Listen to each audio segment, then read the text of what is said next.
Even in an industry that thrives on explosive promises, the 3DO set the bar a little higher. You may experience motion sickness, your heart rate may exceed normal levels. Play at your own risk. The competition were painted as mere toys or turtles, while the Panasonic 3DO was, quote, eating the competition for breakfast. The 3DO was the brainchild of Trip Hawkins, a video game revolutionary, who made some of the best games of our generation and founded EA Games before the company lost its soul. The 3DO made incredible promises, leapt on the rise of the multimedia revolution, and was, in many ways, ahead of its time. It was the first 32-bit system, giving real and significant advantages over the competition. What it didn't have: the support of experienced hardware developers, the financial backing to launch a monstrous marketing campaign, or a profitable business model, ultimately led to the creation of a much more expensive machine that never gained the traction it needed. Let's start at the beginning. Even if you don't know the name, if you play video games, you have interacted in some way with a product of Trip Hawkins. Born in 1953, Hawkins had a deeply technical and creative streak to him. As a young man, Hawkins realized that there was a gap in gaming and entertainment, one that could merge statistics, analytics, and sports games. This was something unheard of at the time, but Hawkins, who would graduate from Harvard with a major in strategy and applied game theory, figured out how to combine these seemingly unrelated fields into a successful industry. Hawkins was hired by Apple in 1975, where he served as manager of marketing research and was the 68th employee hired by the company. While there, he developed numerous programs and worked on one of Apple's first word processors, the Apple Writer. At 28, Hawkins decided to try moving on his own. In May 1982, he left Apple. He would get $2 million in venture capital funding from a famed investor named Don Valentine, and use that money to form Amazing Software, later changed to Electronic Arts. Electronic Arts would become revolutionary in and of themselves. Hawkins elevated the role of developers and treated them with respect, ensuring they were promoted alongside the games they made and differentiating EA games from the competition. As a result, Hawkins attracted impressive talent. The approach would pay off. In addition to working with outside developers, Hawkins would create some of the most legendary sports games on the market, including Skate or Die and the Madden football series. Hawkins missed the video game boom initially, choosing instead to concentrate his development skills on computer games. It was a mistake that nearly cost him his company, and almost resulted in his own board ejecting him from the organization. Hawkins held on, turned things around, and began to work with video game companies like Nintendo. The new direction was successful. Despite having to compromise his work to meet Nintendo's specifications and standards, Hawkins and EA were able to make new games for the system, including Zany Golf and Immortal. Itching for a new challenge, Hawkins turned control of EA over to Larry Probst and set his sights on a new project. On September 12, 1991, Hawkins formally founded the 3DO company. Towards the end of his tenure, EA Games had shifted more away from computer games and into video games. That's not to say that Hawkins turned away from computer games. Constantly monitoring trends within the industry, Hawkins saw something that many others didn't: the rise of the multimedia player. Hawkins, correctly, saw that there was a need for one device to manage it all. People had different devices to use the internet, watch videos, read books, play games, check out pictures, and more. As such, Hawkins saw tremendous potential in the development of a system that would close this gap and allow players to use just one system. Furthermore, Hawkins spotted what he thought was a vulnerability within the video game market. As it was, systems were sold at a loss, or at least something close to it, and development companies made their money back by selling games. Hawkins thought he could reverse this model and have others manufacture a standard version of his system, complete with any bells or whistles they wanted. Hawkins would collect a very, very low royalty rate on every console and game sold. Such a move was meant to entice game creators.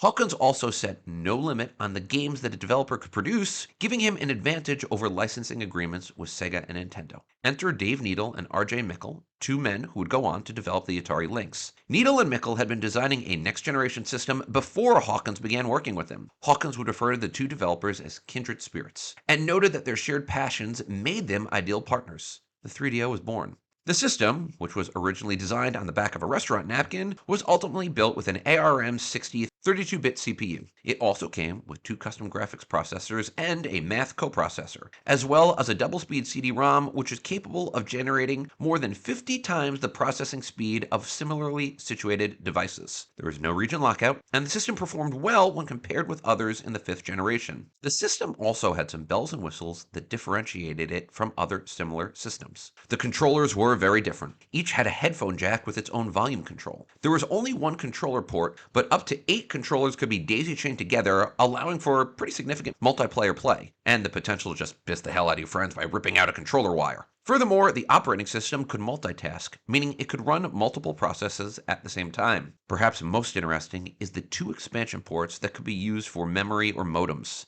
In other words, the 3DO was built with an eye to the future. The system was first revealed at the 1993 Consumer Electronics Show to much fanfare, earning it nationwide attention. There was coverage for the 3DO in the Wall Street Journal, New York Times, Chicago Tribune, and dozens of other outlets across the country. More importantly is that there were dozens of major financial analysts who came by the 3DO booth, approached Hawkins, and requested additional information about the 3DO. That last point is critical, as business support and interest was necessary for the 3DO to succeed. Hawkins was wealthy, he was successful, but he lacked the hundreds of millions of dollars or even billions of dollars that would be needed to manufacture the system on its own. Now, his business model didn't require that. All he really needed to do was license the system to other electronics giants and have them do the manufacturing for him. As Hawkins said in an interview with Retro Gamer, quote, "My goal was to shift a little bit of the cost of the hardware, get much better hardware, and then get CD-ROM media that would be cheap and have lower license fees, and then a wider variety of software, more like the variety for music CDs." Hawkins approached numerous companies. At least 2, Sega and Sony, expressed some interest but decided to go ahead with their own systems. Sega premiered the Sega Saturn, which failed, and Sony went with the PlayStation. You might have heard of that one.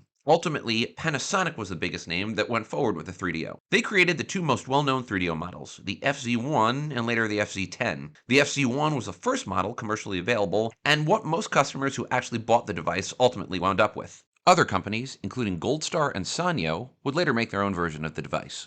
Toshiba and AT&T would obtain licenses, but never commercially sell their versions of the 3DO. Again, keep in mind that the 3DO wasn't just meant to play video games. From a Retro Gamer retrospective on the subject, quote, "In 1993, the 3DO idea reached insane proportions. Hollywood, telecoms, media, the public, and 300 developers all knew that 3DO was the future." Again, the 3DO was multimedia. Hawkins planned on using the common standards of the device to make it easy to manufacture. From there, the device would consume other entertainment products. The platform was meant to potentially accommodate HD TV and even other cable services, as well as video on demand and a client-server interactive network that was even tested in Omaha, Nebraska. Advertisements specifically noted that the device had the potential to be educational, allowing kids to learn and read. Prototypes created, like those by AT&T, were even designed to have internet connectivity, something that wouldn't become industry standard for at least another 3 years. The hype pushed the 3DO company even higher. In May 1993, the 3DO company announced its intention to hold an initial public offering on the stock market. When the 3DO hit the market, the company raised $40 million.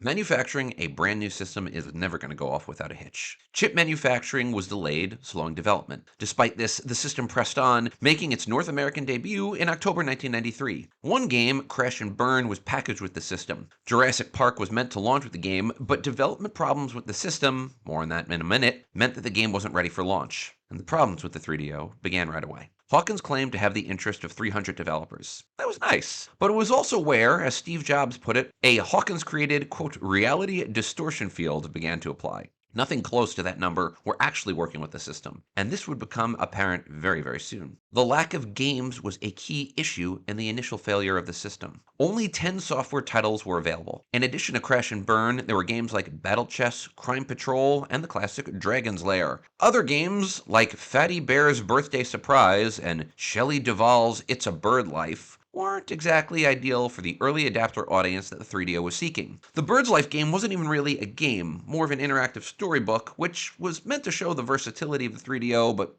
yeah. The lack of games at the start, as well as the issues in making the system to begin with, created huge problems. The system was new, which meant that developers were struggling to get used to its new specifications. Not helping things was the fact that 3DO kept updating systems, meaning that the games had to test against the updates, and they weren't ready to do so. A larger software library and more games were coming, but they weren't available up front. As a result, some of the best games, including FIFA and Road Rash, weren't ready when the system made its premiere. This not only hurt sales, but meant that game developers moved to other systems. Panasonic also failed to make enough systems itself. Despite the October 1993 premiere, only 30,000 units had shipped by mid-November, with some retailers reporting that they had only received one or two actual consoles. The system was released in time for the 93 holiday system, and 3DO predicted 100,000 sales by the end of the year. Only 30,000 to 50,000 units actually sold. And then there's the biggest challenge that the 3DO was remembered for: the price. When it first premiered, the 3DO list price was a whopping $699, more than $1,500 in 2024. Imagine paying that much for a video game system. Conversely, the Saturn was $399, the PlayStation $299, and the N64 $199 at their premiere. This begs the question, why the hell was the system so expensive? That independent manufacturing model with low royalties that Hawkins pursued, it had a massive flaw. Companies like Sony and Nintendo could afford to lower the price of the console so they could entice people to buy it. It's a business model as old as time. Give away the razor so you can make people buy the blades. Major console companies made their money on the software, not the hardware. Because Hawkins and 3DO were approaching the model differently, manufacturers had to profit on the systems themselves. As such, the price was high. To be fair, prices were eventually lowered. Within 6 months, the Panasonic model was selling for $500, and many retailers never sold the system at its recommended list price of $699. However, even at $500 or $400, we're not talking about a cheap system. Interestingly enough, the 3DO actually had a head start. With its North American release in October 1993, the 3DO was the first system to launch the fifth generation of video games, a generation that would ultimately include the N64 and PlayStation. The Atari Jaguar came out in November 93. Other systems, like the Saturn, PlayStation, and N64, came out in North America in November 94, September 95, and September 96, respectively. You would think that this meant that the 3DO would have a great opportunity to saturate an unopposed market.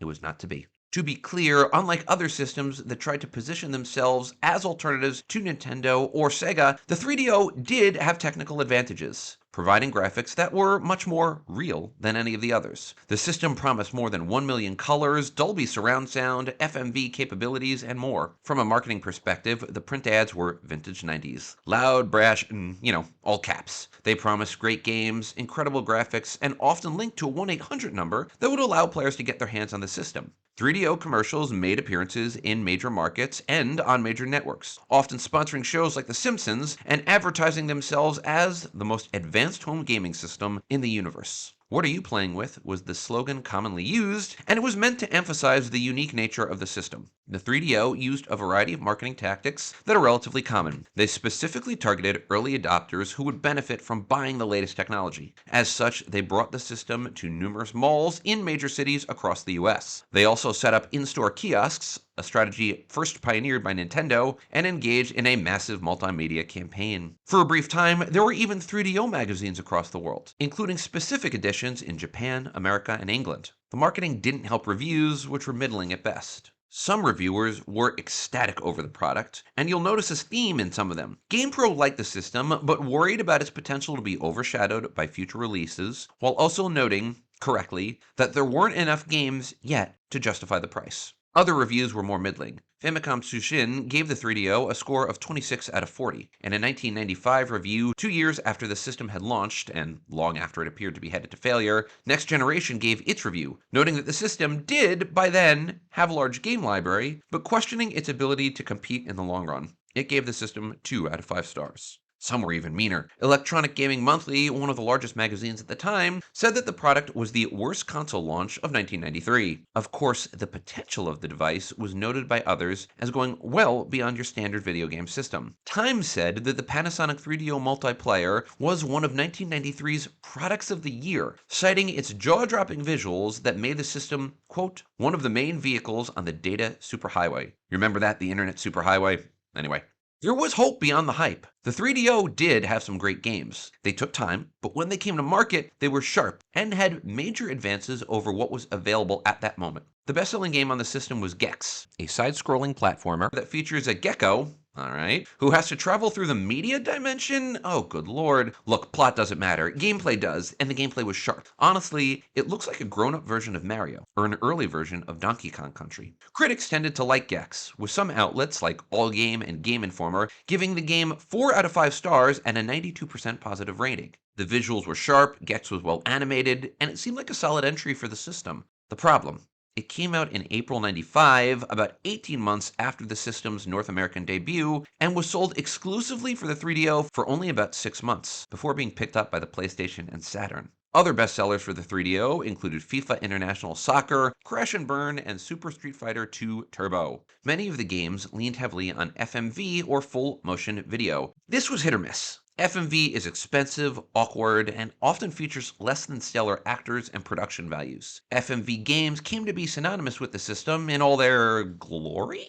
Some games, like Mega Race, leaned heavily on this style, and some of them weren't great. One of the original releases was Crime Patrol, a live shooter which encourages you to kill everyone in sight. The reality of this game, minus the gore, ugh, yeah.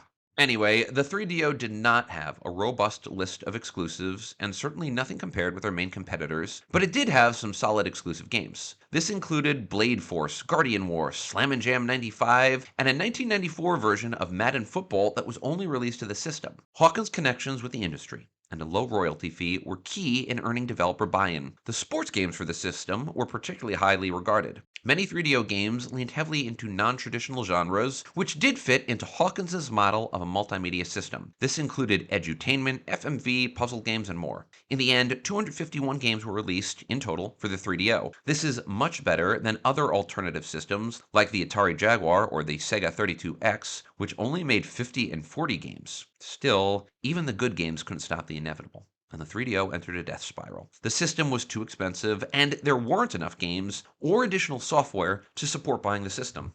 Gold Star, which made a version of the 3DO, was unable to turn a profit on the system after selling it at a loss, and their software didn't move enough copies to justify continuing to manufacture the system. Others, seeing the challenges of the system, declined to license it, leaving only the Panasonic models to sell. Developers that had been selling copies or making games, seeing the writing on the wall, changed their minds and pulled out. 3DO kept trying, leaning on the promise of the new M2 upgrade, which would take the system to 64 bits. As noted in a 1995 edition of Edge magazine, quote, late 95 should see the 3DO finally ditch its persistent underachiever tag and find itself in a relatively healthy, bunkered position, from which it can try to repel the onslaught of other next-generation consoles. But it hasn't exactly been a smooth, assured ride. 11 different 3DO models were sold by the time the device was discontinued. The Panasonic and Gold Star systems were the best known, but there were others, including a Sanyo and American Laser Games version. Not helping anything was the competition.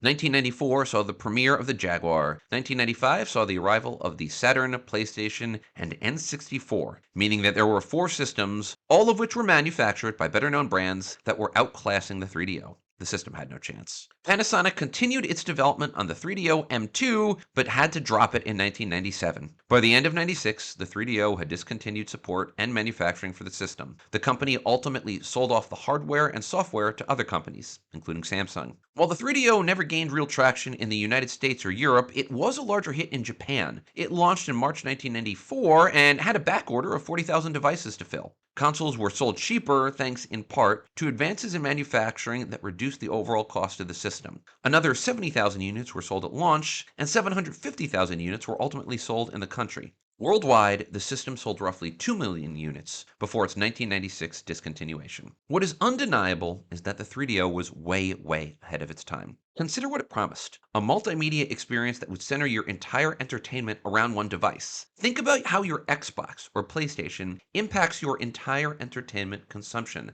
That was what Hawkins was trying to do with the 3DO. With time and financial support, the 3DO could have gotten somewhere. The challenge was that the business model never let the system get into living rooms everywhere. It was always too expensive, and there was never a viable way to incur the financial losses that would be necessary to make a profit on the device. As a result, the 3DO never became the commercial success that Xbox and PlayStation would. Yes, Xbox and PlayStation are now centerpieces in any home that has them, capable of playing video games, browsing the internet, watching movies, and more. But both of those systems were sold by the biggest companies in the world, Microsoft and Sony. Trip Hawkins was big, and he was good, but he was never that good. Hawkins would note that the 3DO had $100 million in capital to work, not a small number, but that Microsoft and Sony each had around $2 billion.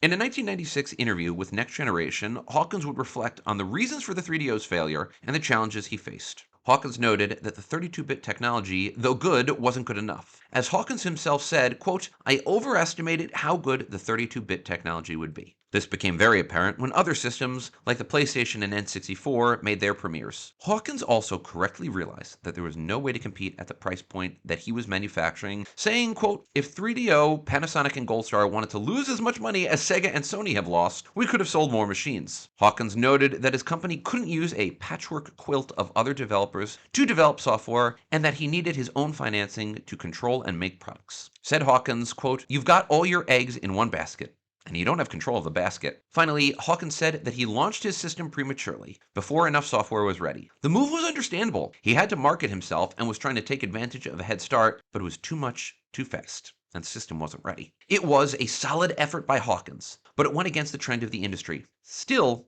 credit to a video game revolutionary for trying to, well, start a video game revolution. It didn't work, but it did teach lessons that other companies, including Microsoft and Sony, would use to rocket themselves to success later down the line. Hawkins was always a visionary, but like too many other systems, it was too much, too fast. Now, if you were one of the 2 million or so who had a 3DO, we want to hear about it. How much money did you have when you made the purchase?